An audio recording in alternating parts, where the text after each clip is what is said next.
Numerical number 1.6 numerical का statement है कि find the dimension of Planck constant h from formula E is equal to hf where E is energy and f is frequency। और second part of this numerical ये है कि gravitational constant हमने find करना है from formula which is f is equal to gm1 m2 into r square। इधर जो f है वो है फोर्स, m1 और m2 मासेस है और r क्या है, डिस्टेंस बिटवीन द मासेस।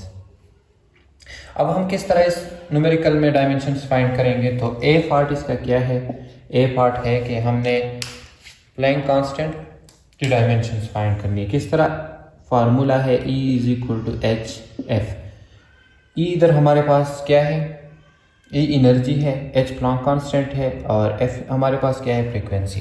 तो H हमारे पास बराबर होगा किसका, energy divide by frequency, energy divide by frequency के। देन सबसे पहले हम क्या करेंगे, एनर्जी के डायमेंशंस है वो हम फाइंड करेंगे, ठीक है। तो एनर्जी की डायमेंशन, तो इधर एनर्जी हमारे पास बराबर होगी mgh जो पोटेंशियल एनर्जी है। देन m क्या है, तो m की डायमेंशंस हम किस तरह फाइंड करेंगे, m जो है ये किस तरह है, ये है मास, और मास का डायमेंशन हम लार्ज मास इस तरह करते हैं, ठीक है।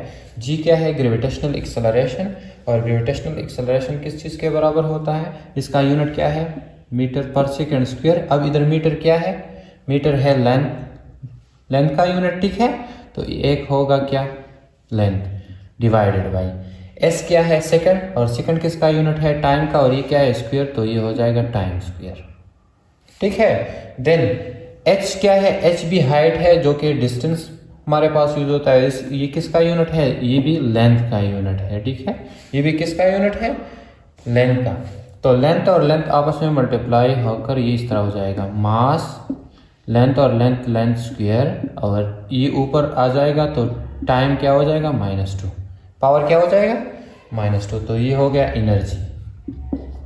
इसको अगर आप देंगे इक्वेशन नंबर 1। इसी तरह f जो है, फ्रीक्वेंसी किस चीज़ के बराबर होते हैं, 1/टाइम पीरियड के, 1/टाइम पीरियड के, ठीक है। और टाइम पीरियड जो है ये क्या है, टाइम, तो ये फ्रीक्वेंसी क्या हो जाएगी, और इसका यूनिट क्या है, टाइम का यूनिट क्या है, सेकंड होता है, सेकंड, तो टाइम हो जाएगा -1, ये ऊपर आ जाएगा तो क्या हो जाएगा, -1। अब हम क्या करेंगे, देखें इधर हम फुट करेंगे, इधर देखें, h बराबर हो जाएगा प्लैंक कांस्टेंट का डायमेंशन किस तरह हम लिखेंगे, h बराबर हो जाएगा, एनर्जी का डायमेंशन है मास length square into time -2 divided by frequency का क्या है, टाइम -1, टाइम -1। अब देखें इस टाइम को अगर हम ऊपर शिफ्ट करेंगे तो ये हो जाएगा मास इंटू लेंथ स्क्वायर, और ये हो जाएगा टाइम -2, और ये क्या है, ये ऊपर आ जाएगा तो क्या हो जाएगा, टाइम बेस सेम, तो पावर हो जाएंगे, ये माइनस से ऊपर आ जाएगा, क्या हो जाएगा, +1, सही है। तो प्लैंक कांस्टेंट का डायमेंशन किस तरह आएगा, प्लैंक कांस्टेंट का डायमेंशन होगा मास लेंथ स्क्वायर, ठीक है, और टाइम -1। इस तरह हम क्या करेंगे, डायमेंशंस फाइंड करेंगे। डायमेंशन आप किस तरह फाइंड करेंगे, आप देखेंगे यूनिट्स को, ठीक है, और जिस चीज़ का यूनिट है वो आप कैपिटल अल्फाबेट में वो लिखेंगे, जिस तरह देखें इधर क्या है, ये है मास, ठीक है, ये क्या है, mgh, मतलब ये क्या है, मास, तो ये हो जाएगा कैपिटल मास। जी का यूनिट क्या है, मीटर पर सेकंड स्क्वायर, तो मीटर क्या है, मीटर है लेंथ का यूनिट, ठीक है, मीटर क्या है, लेंथ का यूनिट, ठीक है। और सेकंड क्या है, टाइम का यूनिट, तो ये हो जाएगा लेंथ, और ये क्या हो जाएगा, टाइम स्क्वायर है तो स्क्वायर। इस तरह h क्या है, हाइट भी डिस्टेंस है, ठीक है, और डिस्टेंस क्या है, लेंथ इज स्टैंडर्ड है ना, तो लेंथ कैपिटल, ठीक है। देन ये ऊपर आ जाएगा इस तरह, ये -2 हो जाएगा। इस तरह फ्रीक्वेंसी 1/टाइम पीरियड, और टाइम ऊपर आ जाएगा -1 हो जाएगा। देन इस तरह प्लैंक कांस्टेंट का डायमेंशन हमारे पास फाइंड हो गया। ये है डायमेंशन, आपने हमेशा क्या करना है, कैपिटल में लिखना है, ठीक है, कैपिटल में लिखना है, और इसको और ये भी आपने करना है कि इसको स्क्वायर ब्रैकेट्स में लिखना है, ठीक है। Square bracket m length square time minus 1। Dimension को हमेशा कैपिटल, एक कैपिटल अल्फाबेट में और दूसरा स्क्वायर ब्रैकेट्स के अंदर लिखना है। इस तरह ये तो हो गया A part. B part of this question को अगर आप देखें तो बी पार्ट में क्या है, फार्मूला है। हमने ग्रेविटेशनल कांस्टेंट का डायमेंशन फाइंड करना है from formula what, from formula F equal to G m1 m2 divide by r square. अब इधर देखें, G क्या है, ग्रेविटेशनल कांस्टेंट, F है फोर्स, m क्या है, मास, m भी मास, और r क्या है, डिस्टेंस क्या है, ठीक है। तो हम किस तरह फाइंड करेंगे, तो G बराबर हो जाएगा सोल्यूशन बी पार्ट, G बराबर हो जाएगा F, ठीक है। और इसको और इधर देखें, ये हम उधर इक्वेशन के उधर साइड शिफ्ट करेंगे तो ये क्या हो जाएगा, ये हो जाएगा मल्टीप्लाई, और ये दोनों क्या हो जाएंगे, डिवाइड। अब सबसे पहले हम क्या करेंगे, फोर्स का डायमेंशन फाइंड करेंगे। तो फोर्स बराबर है mass into acceleration from second law of Newton. अब मास तो बराबर हो जाएगा m, और एक्सेलरेशन का क्या यूनिट है, मीटर पर सेकंड स्क्वायर। एक्सेलरेशन का यूनिट क्या है, मीटर पर सेकंड स्क्वायर। तो मतलब क्या है कि मीटर किसका यूनिट है, लेंथ, ठीक है। और टाइम इस उस तरह जो हमने जी की फाइंड किया था, टाइम का क्या हो जाएगा, टाइम स्क्वायर। तो टाइम स्क्वायर हम ऊपर शिफ्ट करेंगे, ये हो जाएगा टाइम माइनस 2। ये हो गया फोर्स का डायमेंशन। ये किस चीज़ का डायमेंशन है, ये है फोर्स का डायमेंशन। अब हम फाइंड करेंगे लेंथ, जो आर स्क्वायर, आर स्क्वायर का मतलब आर मल्टीप्लाई आर, और ये दोनों क्या है, लेंथ, लेंथ, तो ये हो जाएगा लेंथ स्क्वायर, लेंथ स्क्वायर।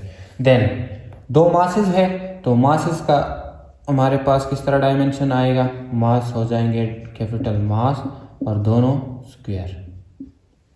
अब ये सारे डायमेंशंस हम पुट करेंगे इस फार्मूले में। तो जी का डायमेंशन आएगा क्या, फोर्स का डायमेंशन आ गया मास, लेंथ और टाइम माइनस 2, ठीक है। इसी तरह लेंथ आर स्क्वायर का हो जाएगा मल्टीप्लाई लेंथ स्क्वायर और divided by mass square, mass square. अब क्या होगा, ये लेंथ 1 और ये बेसिस सेम है, तो पावर क्या हो जाएंगे, 1 और 2 हो जाएंगे 8। तो ग्रेविटेशनल कांस्टेंट का डायमेंशन हो जाएगा मास लेंथ स्क्वायर, ठीक है। ये सॉरी क्यूब, ये 1 और 2 तो क्या हो जाएंगे 3, और टाइम माइनस 2 इसी, ठीक है, टाइम माइनस 2, और ये ऊपर आ जाएगा तो ये हो जाएगा मास माइनस 2, मास माइनस 2। अब क्या होगा,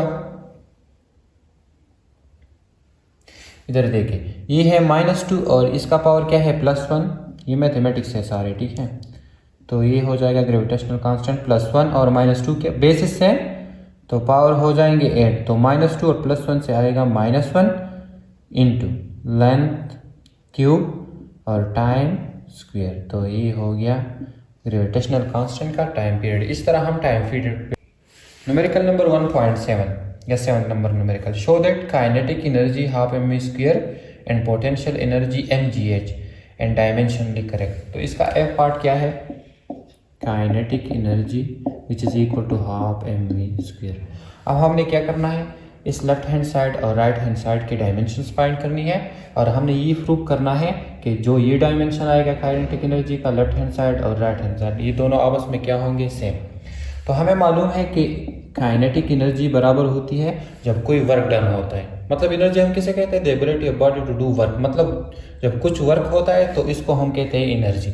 और ये एनर्जी के एक टाइप है विच इज काइनेटिक एनर्जी, जो मोशन की वजह से पैदा होती है। तो वर्क डन को हम क्या कहेंगे, काइनेटिक एनर्जी। और वर्क डन की डिफिनेशन क्या है कि जब फोर्स अप्लाई होगा और बॉडी क्या करेगा, बॉडी डिस्प्लेसमेंट कवर करेगा, तो उसको हम कहते हैं वर्क डन, उसको हम कहते हैं क्या, वर्क डन। अब काइनेटिक एनर्जी बराबर होगा, फोर्स क्या है, m मास इनटू एक्सेलरेशन, और ये हो जाएगा डिस्प्लेसमेंट, ठीक है। देन मास का डायमेंशन कैपिटल M एक्सेलरेशन का डायमेंशन मास मीटर पर सेकंड मतलब length into time square, length into time square. तो ये हो जाएगा लेंथ और टाइम स्क्वायर को ऊपर शिफ्ट करेंगे तो टाइम -2 हो जाएगा। और डिस्प्लेसमेंट क्या है, ये भी लेंथ है, ठीक है, इसका डायमेंशन भी क्या है, लेंथ। तो ये हो जाएगा इस तरह। अब काइनेटिक एनर्जी बराबर होगी मास, लेंथ और लेंथ हो जाएंगे लेंथ स्क्वायर और टाइम -2, टाइम -2, ये हो गया लेफ्ट हैंड साइड। अब राइट हैंड साइड क्या है, half M V square, half M V square. तो इसके डायमेंशन क्या होंगे, देखिए ये हो जाएगा हाफ, एम क्या है, एम है मास, एम है मास, ठीक है। और वी क्या है, वी स्क्वायर मतलब मीटर स्क्वायर, ठीक है, पर सेकंड स्क्वायर, मीटर स्क्वायर पर सेकंड स्क्वायर, इस तरह है ना। अब देखें, ये मीटर है लेंथ स्क्वायर, ठीक है, और सेकंड क्या है, टाइम स्क्वायर। सेकंड क्या है, टाइम का यूनिट, और मीटर क्या है, लेंथ।